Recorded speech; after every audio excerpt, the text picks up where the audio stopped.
Motoka MTN mama mwanguzi waffe oweno yewangulidde mmotoka Toyota Succeed kapyata era nga nkavuzeemu mwanattu tekayina ttabu akamotoka kalungi nnyo kawooma bannaye era nga wano wendi ndiwo n'omukolo Adamu kati nze nzigaba naye ono yennyinizo Adamu kakamotoka kano kali katiya bannaye akamotoka kalungi ka Toyota Succeed kalungi kalina screen entebe za mulembe AC obanga ali mu nnyonyi kakati mwabasigaddeyo nawe osobola okwetwalirako ezo omukaaga ezisigaddeyo mitwalo 2 ku ssimu yo sente zizo ng'ewangulira Toyota Succeed kapyata fowe 40 kati mujjemu Jukila wewagamba I don't have waka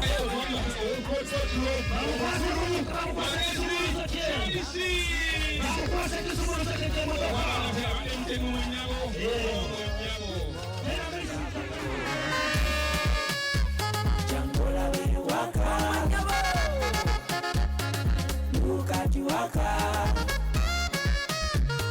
See my waka that I go with Mama Nyabo.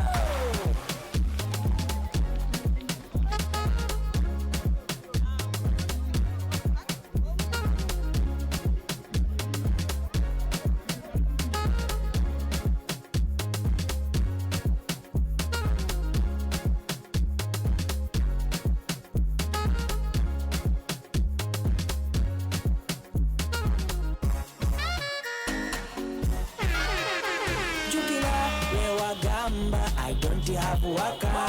You passed the ice through me about my waka. Now come and see for yourself. See my waka that I go with Momo Nyabo. Actually 40. Everyone is excited. People were not believing this, but as I am talking, I have the winner. Why sikitegera butegeezi ndi musindala nnyo ekisokera ddala kye nasooseko okumanya nga gwamu ku bantu abagamba abantu ku kyalo bya kiyayi abantu ogenda bagamba ti ogenda genda withdrawing statements zo nze mbadde simanyi nti ebintu bino biyinza okuba bya mazima era nga sikiririza ddala naye ate nekituuka ku nze kennyini era sakkiririzaawo era bawulira ku maloboozi gange nga ngana ngamba nti nedda siyinza kikkiriza sikkiriza ne mukakasa mungamba ddala kituufu owangudde emmotoka era tugireeta naye ngamba kale waga kyamazima kannindirire nebanga nti simwenda lijja kukubira naye saagala nakubuulira bantu kuba nalowooza ebintu bino yinza okuswala naye nsirika njagala abantu bano n'abantu abagenda okuba nga bakola active babuulire wakola otya kiki wakola MTN okubanga ekkubira nze kye nakola mbadde nkozesa nnyo mobile money bwe ngula tayimu eyange njigulira ku mobile money motoka eri wano saawa zino amiina mukama yebazibwe ekitiibwa kiridire mukama badde sikisuubira badde sikiroota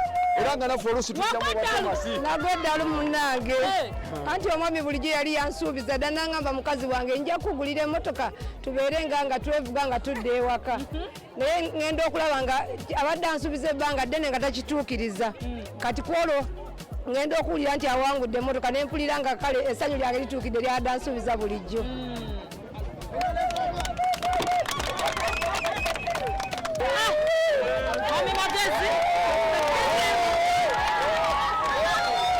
yankubira naye mukwano gwange yagikutte naye tayogera tali ku mulimo naye nakolawa ndi mu kisenyi amanya go gwana owalina okurisimeri jowana bwebakuba esimu nakwata naye tayogera ne bakubera nga tayogera ogenda kuddamu okulaba ennamba naye MTN iye MTN naye bambi yankisa gwagenda bannaye ekiri e40 kakati omukyalo yampadde obujulizi bamukubira n'ennamba n'agisangako mukwano gwe yakwata teyayogera emmotoka n'eyitawo ali wano maziga meerere naye nga abantu be40 batulaze essanyu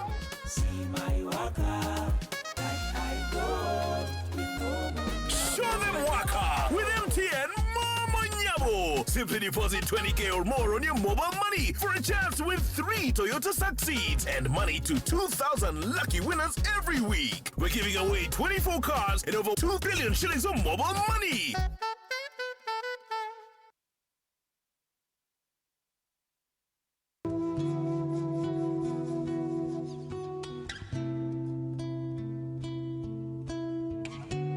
amasomero ga Umeya kati malungiko okusinga bwe gaali. Yuli. In fact bwe wogaba Max nga ovudde eryo kana now we are very good.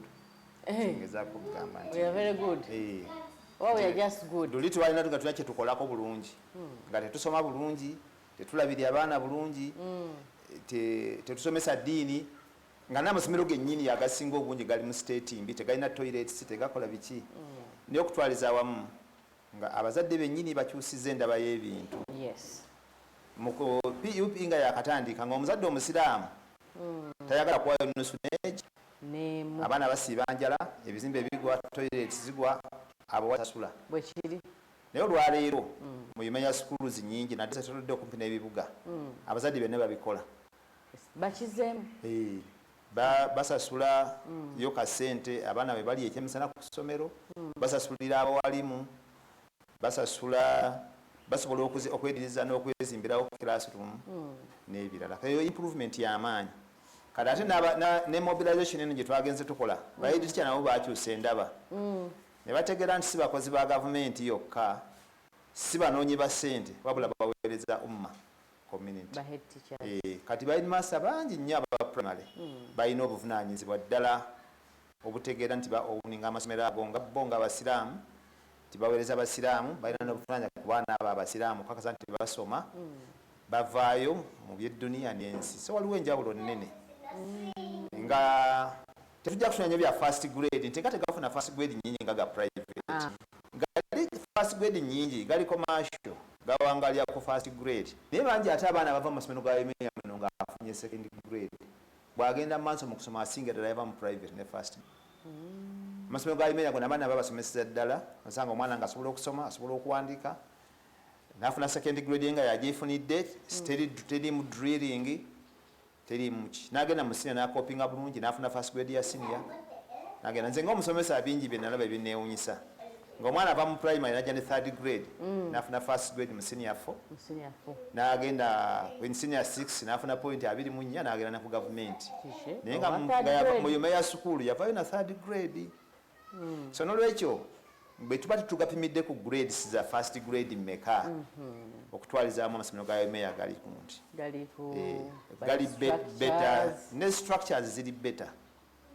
One government yetuzimbiddewo n'abazadde beezimbiddewo mugamu obunafu bukyali nnyo mu ndabirira nti tebalina bakulabira. Naye waliwo ne gyewoera surprised natambuddeko ennaku tenengendako mu Umeya school mujja sijja kwagala kumenya linnya nga headmaster amaze emyaka 2 naye ng'abaana tebasoma ddiini.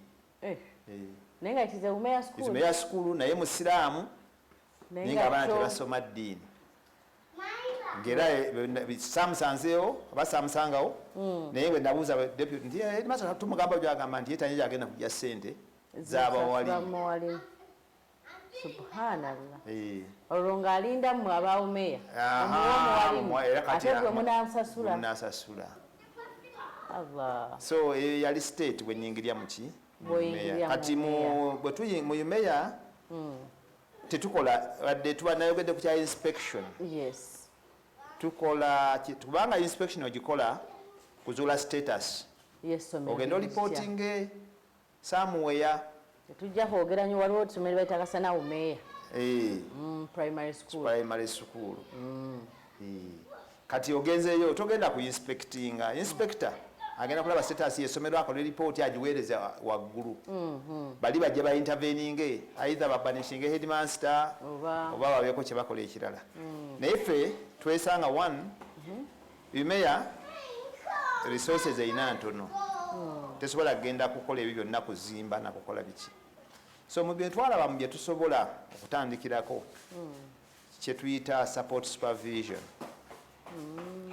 kwe kubeera ntulondoola amasomero gaffe ago ne tugayamba n'okuzibikira ebituli mu nzirukanya yaago ne mu nzirukanya y'emisomo. Bahitias tubakuŋŋwanya ne tubakolamu capacity building nga dikye tusinga okuzimba ye attitude yaabwe endaba y'emulimu gwabwe balekera okulaba ekyasente balabe service gye balina okuwa ku ggwanga lyabwe but above all ku umma. The future of the umma eri mu mikono gy'aba headmaster ba primary. aba secondary bagattako bugasi atayise mu primary tatuuka mu secondary kati ekyo kye tubadde tulwanyisa amasomero ga UMEA and I can say alhamdulillah ng'oggyemu empulungusa ezo ezikyakalubye naye nga emphasis erinyo ku attitude mu kuzimba attitude nti abantu bandika okulaba ebintu nga si mulimu bulimu gavumenti gwe yakuwa wabula musomesa yetunulye nga yayimiriddeko future ya umma kati that's part of the role gye tusinza okukola naye wamu n'ekyo tulina netupatanalinga ne organizations endala ez'obusiraamu nisina za busiraamu zokka for example mu myaka egyo wenanyingirira UMEA yafuna project nga it was American funded neddaabiriza nezimba 3 classroom block in 50 schools across the country naye nga it was a partnership kati tulina other partner organizations nga Islamic Center of Education and Research gazimba toilets gazimba classroom blocks ba providing water harvesting system ne services endala here Uganda abo batuyambyeko n'okugezaako n'okununula ettaka naki kama tupatana ninga bwetyo kutusanga esime ezibwe nnyo nga tuli falinga tukologane bannaffe abo nga bayamba so that is 209 kati wenyingirya mu UMEA wenayingira mu UMEA UMEA nga ekikyali ngeri dependent on school remittances ate nga school remittances okuzifuna kisinzira ku actually head kyaliyo nolwekyo they don't want to give their contribution their community schools backwards for example kirino nti buli headmaster ali mu UMEA school alina okwetaba ebisingi 5 ku buli mwana gwalina naye tebazireeta nebekwasa UPE nebekwasa USE naye nga ne USE fund eyo provision weri ya foundation body it is there the provision is there inawazijja nga ne babasazeewo yekanagandi naye ku musaala gwange kanzitoleko akisobola ez'ettaamu 5 buli mwaka buli mwaka buli taamu ku mwana omwana mu UMEA oli mu UMEA school oyagala tukuwe service yo tujje ndize 5 kale allegiance 5 buli mwezi gwena mu ssomero oli nabena ganzo sente nyingi nnyo basaba zaaki tetusobola zibawa era tebazireeta they don't bela adamant olina ganzo ndina master wa government ndina semera UMEA yaliwayo mu government bw'omulemera Kenya naganize ndina wa Supreme Council ze ndi wa gundi gamba nosanga situation gye nasangawo era with time UMEA doesn't stop the demanding from those who are not interested netusigala nga tutambula n'amasomero agakola ki agali interested agamanyi obukulu bwa umma obukulu bwa UMEA era gatufacilitatinga nnyo mu kutambula on top of that these organizations zenjogeddeko there is also sponsor activities twagalagana kulambula amasomero gindi they sometimes give us the money netugenda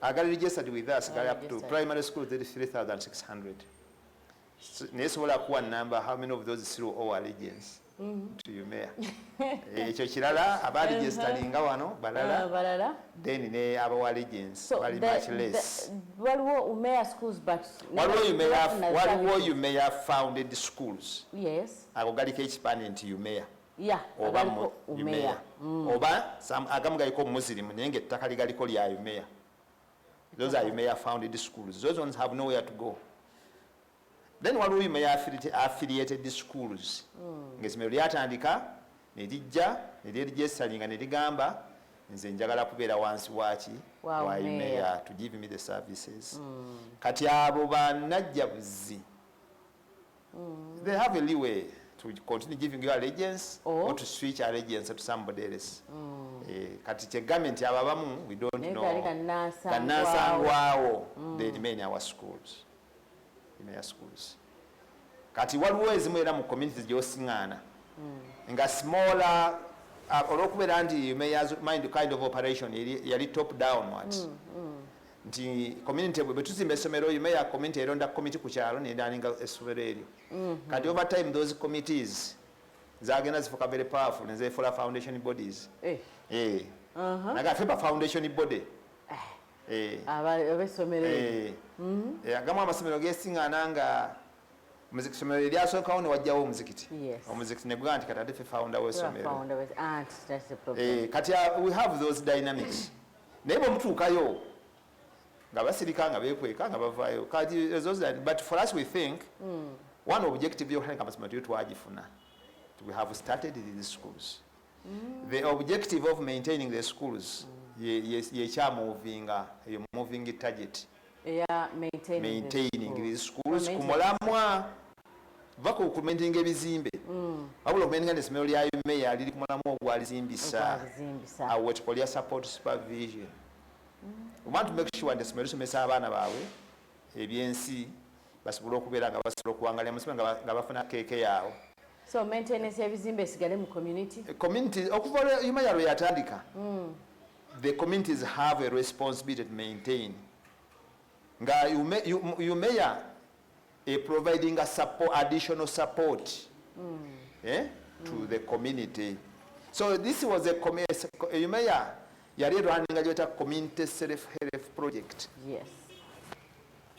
Not a donor kind of approach. Kati ekyo abaali bakimanyi be bagenda bavaawo abazzeewo tebakimanyi mukibasomesezza mutya kati mu programs zaffe ezo ez'okutambula we always teach these people and the parents the parents the SMSs the head teachers that kino kye mubuuza nti you may tukoleddewo ki said you may set you off you may help you to put up a school you may is giving support supervision you may is even still sourcing for resources to support you but mwabali ku ground it is your responsibility to embrace the ideal of self-help to make sure that this school is maintained in terms of infrastructure in terms of its objectives. They will ask how. That's we train.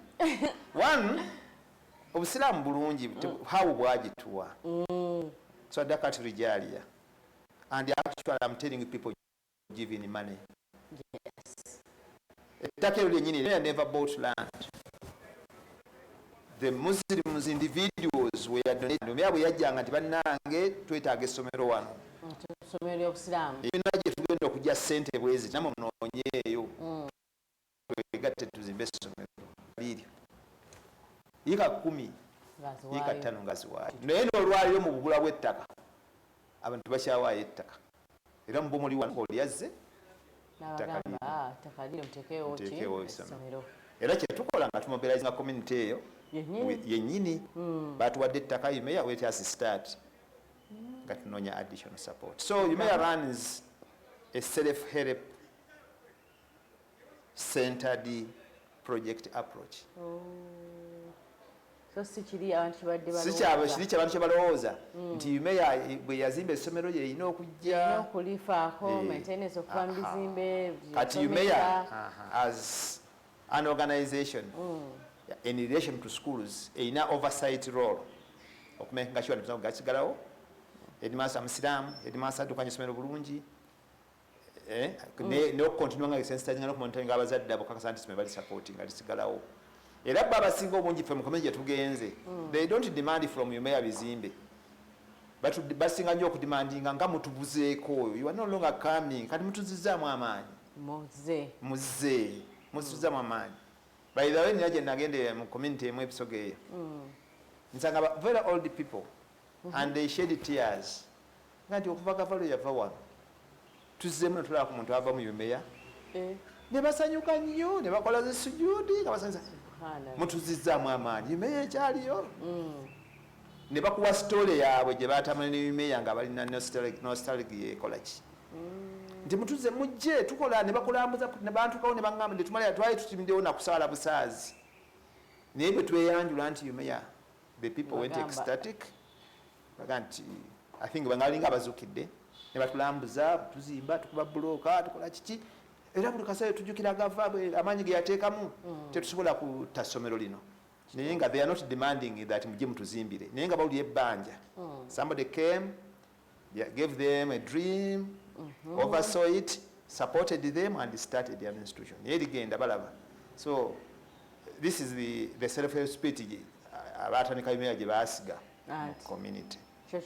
kati where the question says ate abantu batandikirawo okudimandinga okudimandinga eno kati munnange ensibu yagenda ejja nga tufuna bannaffe abasomedde ebweru nga bafuna emikwano ebweru emikwano girina ku ssente girina zaka gye zikuŋŋwanya ne batandika okutuwa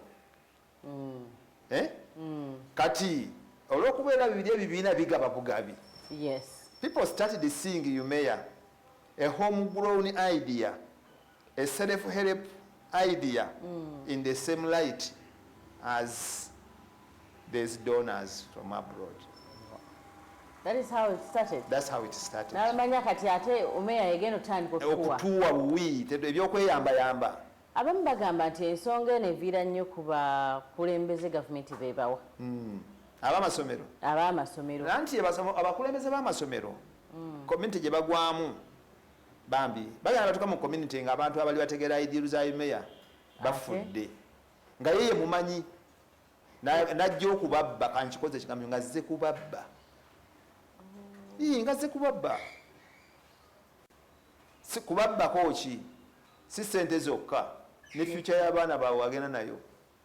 Kati olwaki temuddayo ku nkola eri bwe mwakwatiranga omwana w'omu community asomye obusomesa yennyini ne mumubawo anti kakati awo by then Umea yalinga eposting abasomesa naye government bwe ya nationalizing education it became a government function to post head teachers newankubadde mu education act mulimu with the consultation in a consultation with foundation body kati mwana wattu ekiri interesting they don't come to consult ba DO ne ba DIS bakimanyidde ddala nti bandibadde bafuna ebbaluwa okuva ku Umea naye bakoligana na headmaster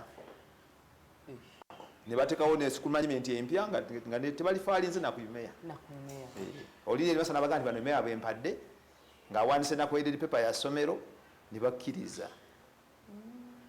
So those are the dynamics nti mulimu element ya gavumenti yayingiramu kati headmaster atali nnyo musiraamu nnyo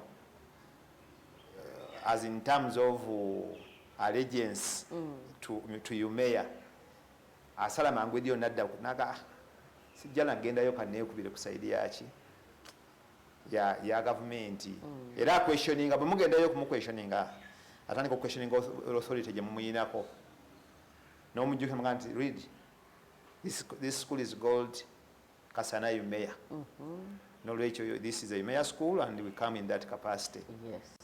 Abamu nakkirira nadda wansi abamu neyeekandagga n'akola effujjo n'akola atya okutuusa era lwaliorizinga nakakkana nemudiringa naye in the same way and many others are appreciating now nti kibayambyeko okuzuukuka n'okutegeera responsibility yabwe to the community. Bo adi amanyi nti mukozi wa gavumenti responsibility yange eri ku gavumenti bajja kunzijawo bampe ewalala naye with this support supervision gye tugenze tubawa tubazaayo ku mulamwa nti this community started this school ng'erina ebigendererwa byayo bye bino as headmaster this is your responsibility to keep this dream alive. So the idea of Umea is Umea which is a homegrown idea, a self-help project newankubadde wali abaji spearheadinga waggulu. So this is amasomero ga Umea begatife gafaanana much better today than they were when I joined Umea here. Hajji mulimu kukoza kituufu naye amasomero 13 plus n'okusinga kawo gonna mugatuuseemu. No, we have not been able to go there. We actually tukolanga bagandi mukola sampling naye nga musuubira because of resources. Tusuubira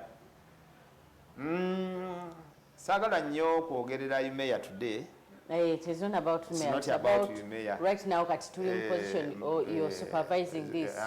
Oyina ekintu kyolesewo okwagazisa abasomesa teachers bategere Umea yaabwe bategere ekigendererwa kya Umea kensa n'abazadde n'abalala bategere nti Umea eno gyensavinga is a self-help project y'abasiraamu mu Uganda kwekuyambayamba kwetandikirawo masomero agasobola okusomesa abaana baabwe eddiini yaabwe n'okubeera nga basomera mu environment ensiraamu basome biri ebya secular nga tebafunye kutaataganya bakukyuka mu ddiini n'ebisigadde n'olwekyo balina obuvunaanyizibwa obusigala nga balabira amasomero guno nga tebalowooza nti ate umeya head office yegina okuvaayo ebakolere buli kimu kyebakola ku ground ne baidimasa baleme kulowooza nti olwokuba gavumenti yempostinze takyasobola kupayinga allegiance ku community oba ku umeya therefore is a government employee bambeerabira nti baheadmaster abo senga umeya teyazimba somero teyandibaddewo ekyokubisa nga simusalamu teyandibadde headmaster w'eryo somero nolwekyo nze my appeal to head teachers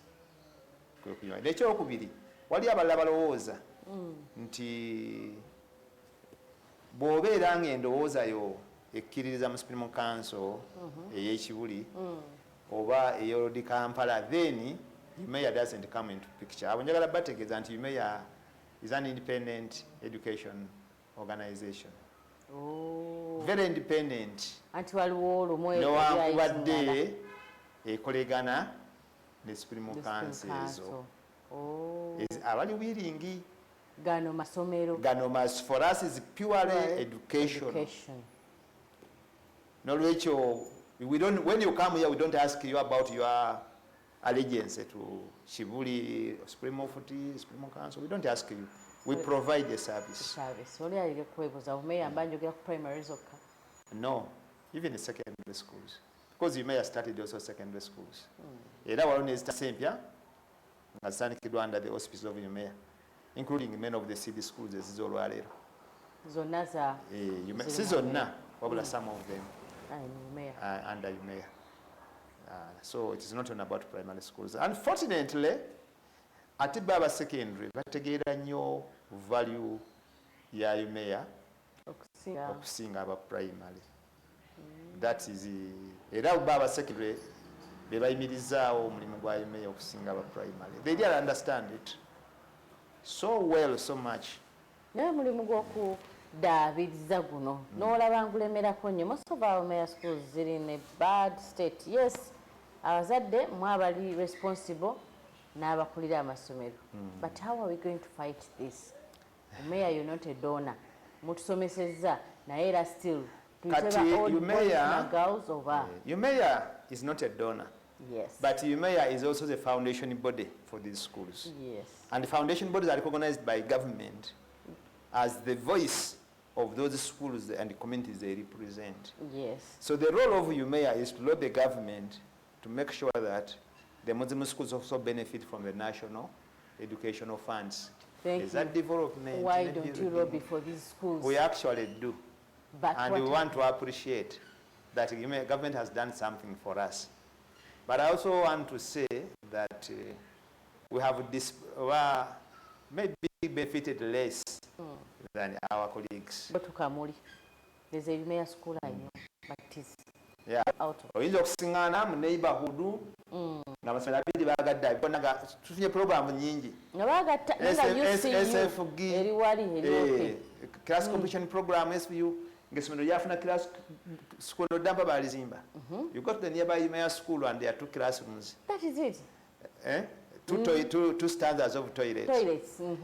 Ekyo we call it injustice, but we continue speaking and talking and getting that little. But if ng'abasiraamu we know eyo struggle gye tubaddemu neyatandisa Umeya nti we were still disadvantaged.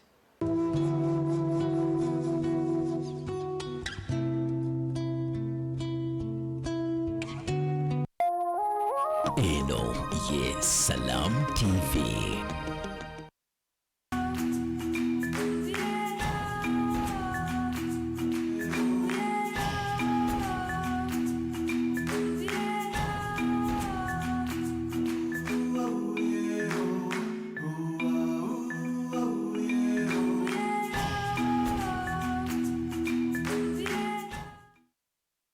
Assalamu alaikum wa rahmatullahi wa barakatuh. Abalungi abatwaba ku Salam TV program obutonde bo Simusango nange omuweerezaawo Ibrahim Bagalaliwo era nga womanyi bulijjo engeri gye tuba nga tujjamu okwogeramu nammwe n'olunaku olwaleero tuzze okulaba nti era waliwo ensonga ze tubatuusaako. Programu eno ebeerako live ku Facebook page yaffe Salam TV.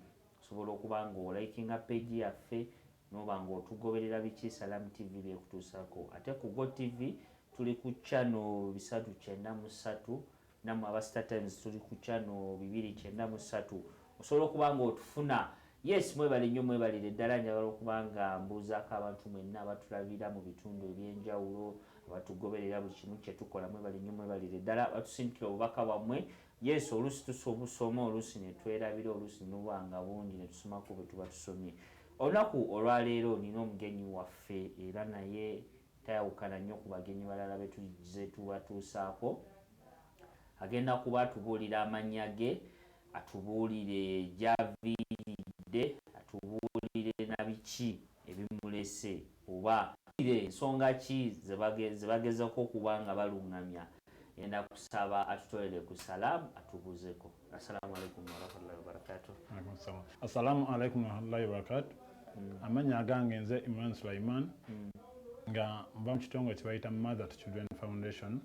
Ekitongole kyatandikibwa ku musingi gw'okuyamba abakyala abateesobola n'abaana n'abawala abazadde nga bakyali bato. Tweyanzege nga omuwulidde okuva ku Mother to Children Foundation bwatu bwalasazeewo okuba nti atukyalirako wano ku Salam TV tubeere nga tunyumyamuko naye. Atugambye bo bagezaako kuba nti bayamba bannakazadde b'eggwanga lino, abaana wamu n'abaana ab'obuwala ababanga bazadde naye nga tebannatuusa.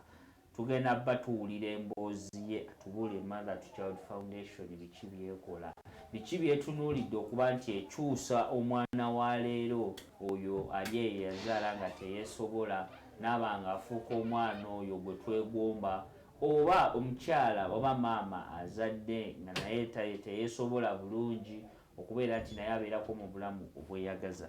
Taata tutandise okulaba ku Salam TV programu obutonde bw'esse musango. Tutandike Mother to Child Foundation, tuweeko background mwatandika mutya oba gwe kennyini gwe ng'omuntu Ssekinnoomu. Nayinza omukisa guno okumpa omukisa okujja ku Salam TV baganda baffe abatulaba n'abagobera Salam TV nga nziramu mbeebaza nga mbatulira ku Salam. Assalamu alaikum warahmatullahi wabarakatuh. Wa alaikum salaam warahmatullahi wabarakatuh. Abaluganda baffe ekitongole kyaffe kya Mother to Children Foundation kyatangibwa ku mulamwa gw'omuvubuka omu omusajja omu yazaalibwa yakuzibwa omukazi omunaku nga single mother nga namwandu ate nga teyasoma. Mu kubonaabona okwo nakonna omuzadde omukyala nga mukimanyi nti ayita mu bingi okubeezaawo omwana. Akazadde w'eggwanga ayita mu bingi okuba nga abeezaawo famire ye n'amisa omwana mu bugubi n'embeera gye bayitamu yonna ekifundikira ng'ekitongole n'omwana oyo yatandika ekitongole ekyo ng'akuddiza abazadde nga bayise mu bizibu ebitagambika. Kugamba embeera y'okuba nti gye yayitamu yasalawo n'agamba bembanga nange bwe nti bwe ntandise waliyo n'abo abalala basobola okuba nga bayita mu mbeera eno gye mpitamu.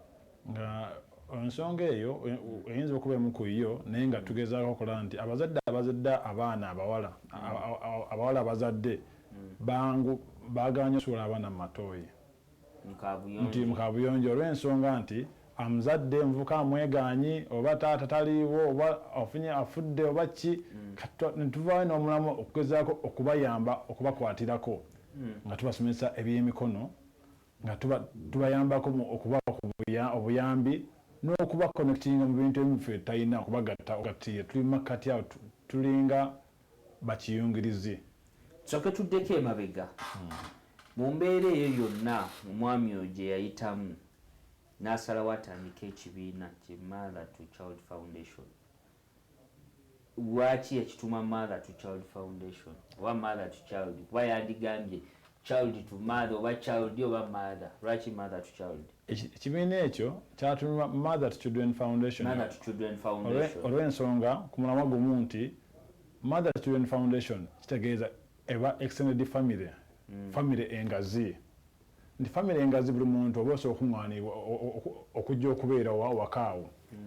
Nti ekitongole ensonga lwaki bakituma Mother to Child abamaama wa mwana ne Mother to Children maama wabaki wabangi abaniriza sigeza twaniriza buli akola ki buli ajja. So ntubeera nga buli azze mu bizibu ki tutunula ebizibu byabakoze ki byabazze nabyo waliwo okujja temuna sina fees waliwo okujja tetulina mmere waliwo okujja wakaba mpisa bubi challenges waliwo ebizibu bingi nnyo bisobola okukwatagana okubigattagatta n'ofuna ekiba kiddako ki mu maaso tusooke tutunuulire mwenga kale nga bw'onnyonnyodde nti embeera abantu gye bayitamu abamu ye reflecting okuba nti ekibiina kino kitandika tutandike mwenga mmwe tutandike ku mbeera y'abamaama ffenna nga bwe tumanyi bannakazadde b'eggwanga bayita mu bingi abamu batuuka nti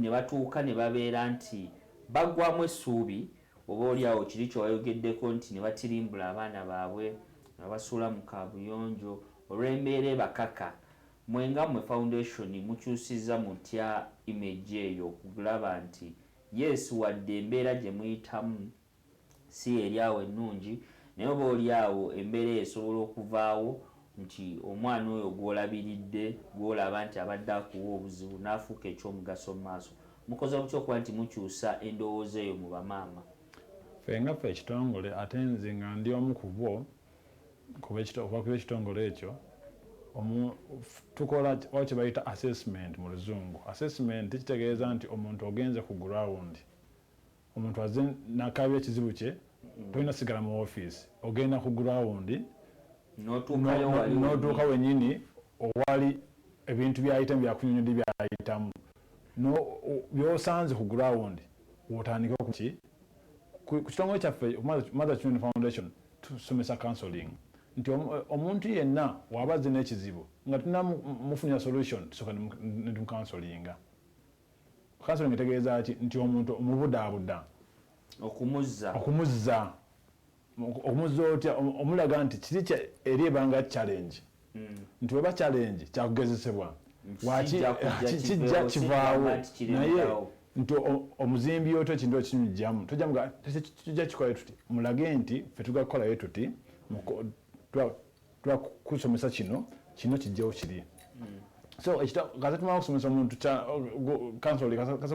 counseling omuntu netumanya nti azze mu mbeera ze entuufu nga takyalina stress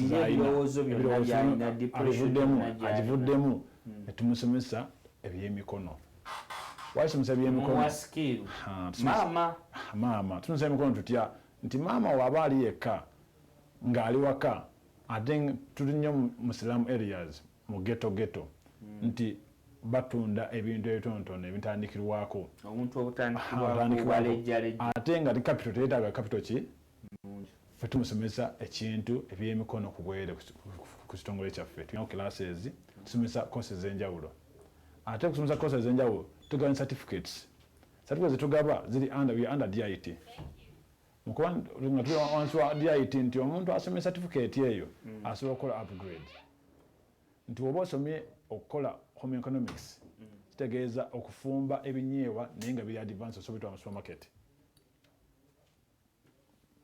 awo yonna muli kumaama embeera gyayitamu nti ebiseera ebisinga nga wayogedde nti ayinza okuba yazadde nga tanneetuuka ng'akyayagala okuddayo okuba nti asoma ng'akyayagala okuddamu okulaba nti future ye eba ntangaavu awo mwewe mutwe mukola nti musoka ne mumubudaabuda ne mumuzza omutima ne mumutereeza mu ndowooza ye then ne mumuwa skill netumuwa skill olw'ensonga etya nti tugezaako okulwanyisa okusabiriza omuzungu kyayita dependence nti omuntu yenna asaba mu butamanya ate bw'aba asaba yeerabira nti amuwa wanaavaawo kyekinaddako kati ffe nga ffe ekitongole kya Mother Children Foundation tulwanyisa omuntu asabiriza nga tumuwa ekyokukola baba muvubi temumuwa kyennyanja wabula mumuyigiriza okuvuba ekyennyanja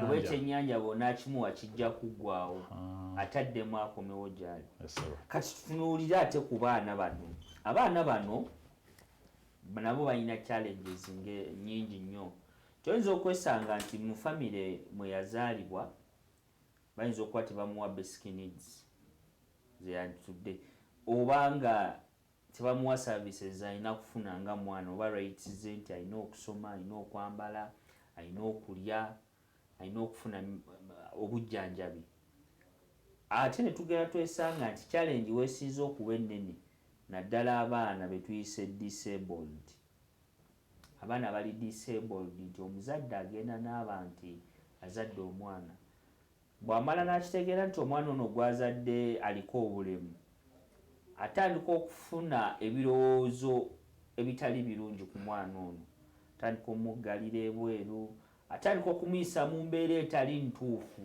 nti noweesanga n'ono omwana gwabadde nti gwayisiza bw'ati ate oyinza okwesanga nti mukama katonda ayinza omuyamba n'afuuka omuntu ki mmwe nga mmwe mukoze mutya oba nteekate oba miwaatwa ki gye muyisemu okulaba nti kati ate bano abaana yes ayinza okuba azaaliddwa maama oba otulaze nti bamama mwina services ze mubawa okubazengulwa emitima kati ate bo abaana abazaaliddwa bo mubakolera ki nteekateeka ki gye mwina eri kati ffe nga ffe abakuba ekitongole n'ekitongole n'abantu bonna abatukwatirako kuba tetuli ffekka tuli bangi naye abakyagala kikulaakulane kitukola tusomesa maama yekka bya mikono tusomesa maama nsomesa abaana baali nabo waliwo abaana tuwa packages z'enjawulo nti maama tiyasoma kiri awo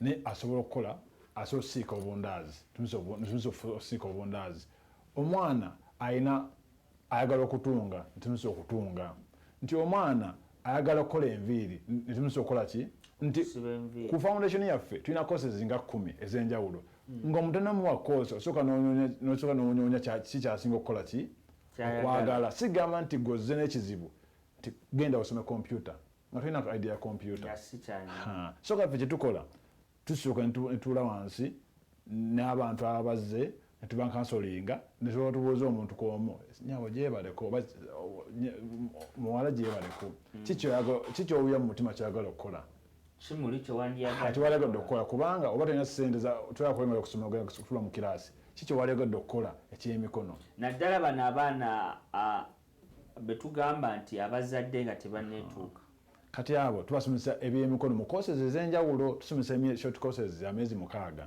nti omwana amala osoma myezi 6 aba amaze ekyokukola ki abayizi ekyokukola ekirala nti tumuwa certificate ngaffe ekitongole tukyanyoonya obuyambi kuva mu mikwano gyaffe abaala nti omwana aba asomye okutunga tusobola omuwa ekyalaani soke tuddeko emabega nga temunatuukaano okumuwa sikiiru mubafuna mutya kubanga akaseera ako omwana oyo afuna olubuto n'ayita mu bingi n'azaala kugamba naye aba mu state nti oyinza okwagala omuwa sikiiru naye ng'obwongo tonabuseetinga omutima omwoyo nga gukyali ku kiri ekyamutuukako anti kyenkugambye nti ku kitongole kyaffe ekitongole foundation yaffe kyetuko tulina ttiimu tetuli babiri tuli basatu tulina ttiimu ey'enjawulo tulina ttiimu y'abacounselors abagenda mu field bacounselors abagenda mu field banyoonya abantu abali mu mbeera ezo ne tubakuŋŋaanya ne bajja ku kitongole ne tubawa emisomo tubawa emisomo gitya okuddamu kubazimba buki mu buwongo ne tubalaga ekirungi n'ekibi ne tubalaga n'ekibi kye yakola okuzaala ng'akyali mu ki ne tubalaga nti ate waliwo ne second chance waliwo ne chance endala wadde wazaala okyasobola okusoma nti okyasobola okweyongerayo n'emisomo gyo okyasobola okweyongerayo n'emisomo gyo nti tutya nti